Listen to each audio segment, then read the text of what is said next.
Hey everybody, this is Owen, and today I'm going to film a quick video on how to change your transmission fluid and a filter on a 2000 Mitsubishi Montero. So the first thing you're going to need is a filter, which I got this one on Rock Auto, pretty cheap. Here's the part number. And most importantly, some ASIN SP3 transmission fluid, which is the OEM fluid. I would not use anything else in your transmissions if you have a Montero. This is the best stuff you can get besides OEM.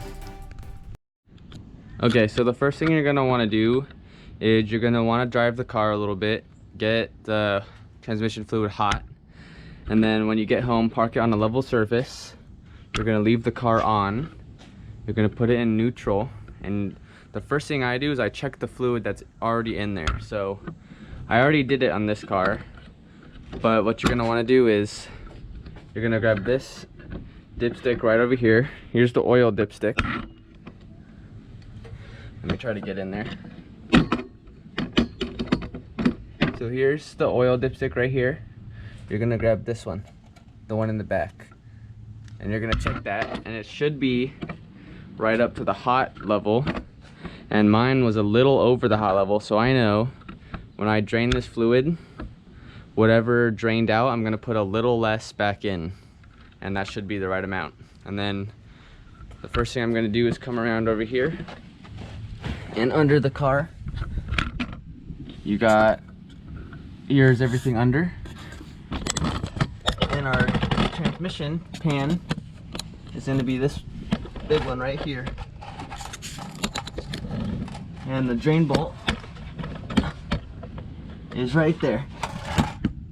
So I'm gonna do that first. I'm gonna drain it, and then I'll get back to you once it's drained. Okay, so I have the fluid draining, and another thing I forgot to add is I'm adding a brand new OEM Mitsubishi transmission mount, as mine is totally worn out, and I'll show it when I take it out. The rubber is just nowhere near as good as the new one, and I got this on partsouk.com. I'll put a link in the description. The best place to get OEM stuff in Dubai. And there's the fluid draining out. Looks like about 6 quarts, not too much.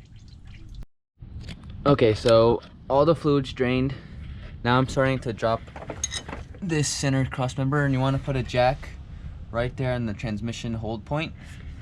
So there's 4 of these bolts on each end of the cross member.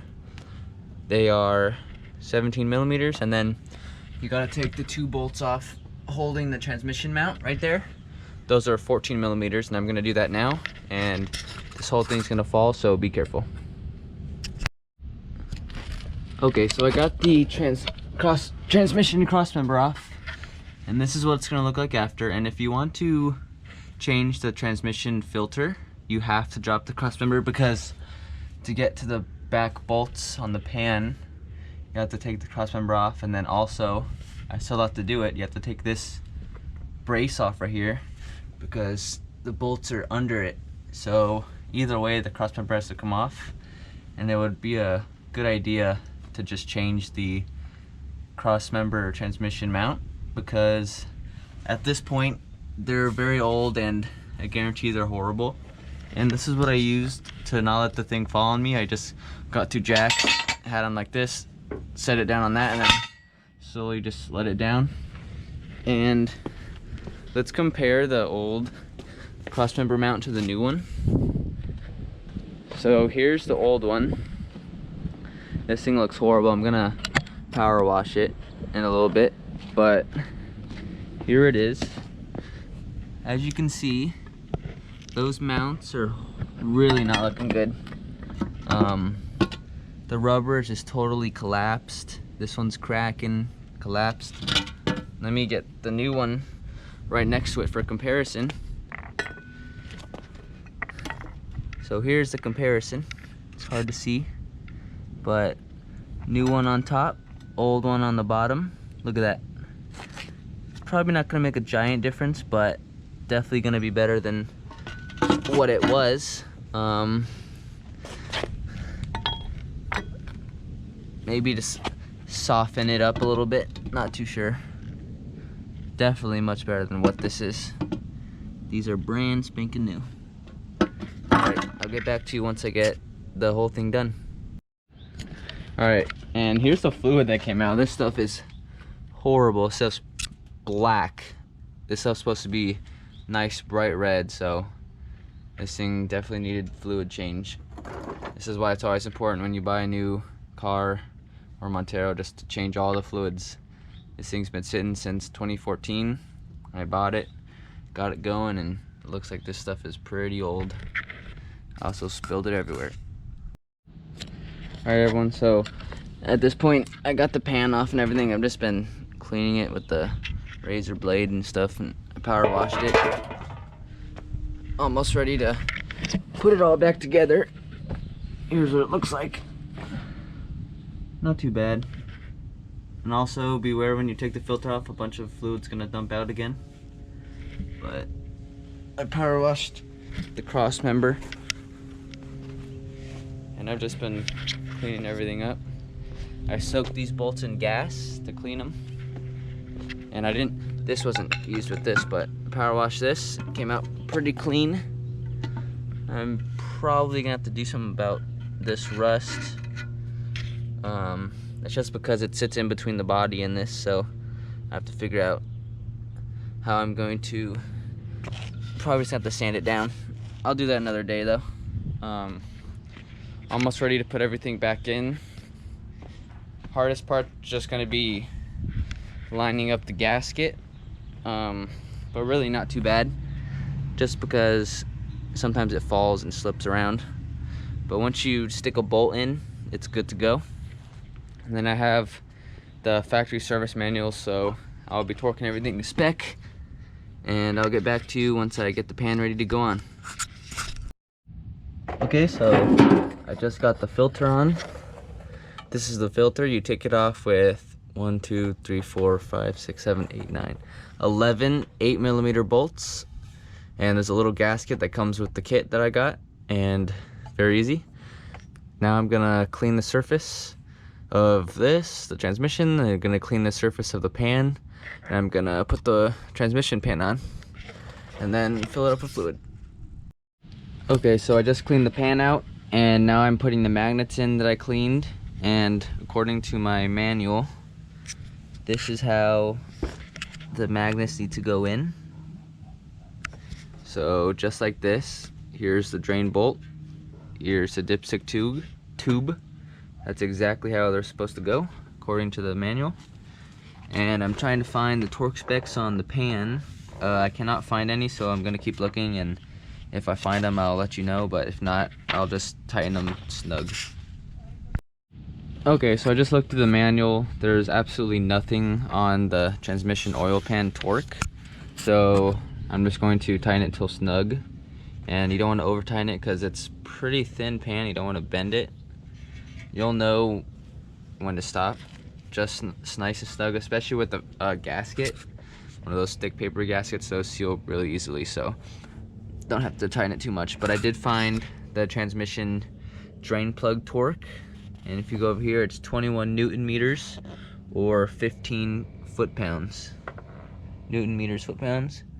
I'm just gonna do 15 foot-pounds, and then I'm gonna call it a day. And then I also have to torque the mount onto the transmission, and I have to torque this onto the cross member.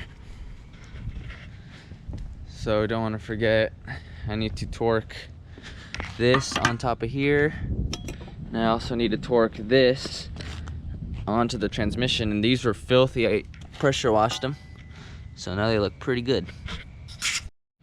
Okay, so I got the gasket ready to go. The black side goes up. It only goes on one way. The holes are, if I had it the other way, the holes wouldn't line up. And here's all the bolts I cleaned up. I'm gonna set those in here. And the tricky part for this is gonna be keeping the gasket on, and at the same time you have to slip this into the dipstick on top. This just pops right in it. The other one goes in right here. There's an O-ring, so that's gonna be kind of tough, especially with the catalytic converter right there, but I'll get it in there and I'll get back to you when I'm done. Alright guys, a little update. I made a mistake. I said some wrong information. So I popped this transmission mount on, and in the manual, the photo shows this little hole right here on the front. But I popped this on, and I'm trying to get this cross member on, and it wouldn't go on. I'm like, what the heck? So I look, and it looks like it's angled, so it only goes on one way. So this is a good reason. Well, one nice thing while you have an extra Montero, I went under there, it looks like the hole's on the front. So, no, it looked like the hole was on the back. So I switched it. So now the hole's on the back, and I put this on just to check, and it goes on nice and smooth. So don't put the hole in the front. It goes in the back. You'll see there's an angle to it. It's kind of hard to tell, but it goes like this.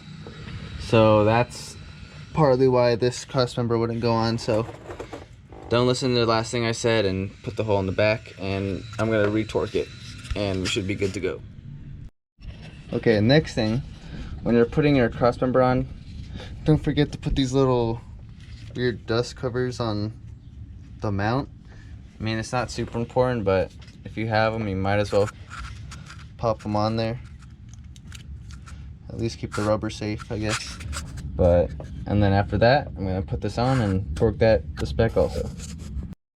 All right, so I got the cross member bolted up. Now I need to torque it down.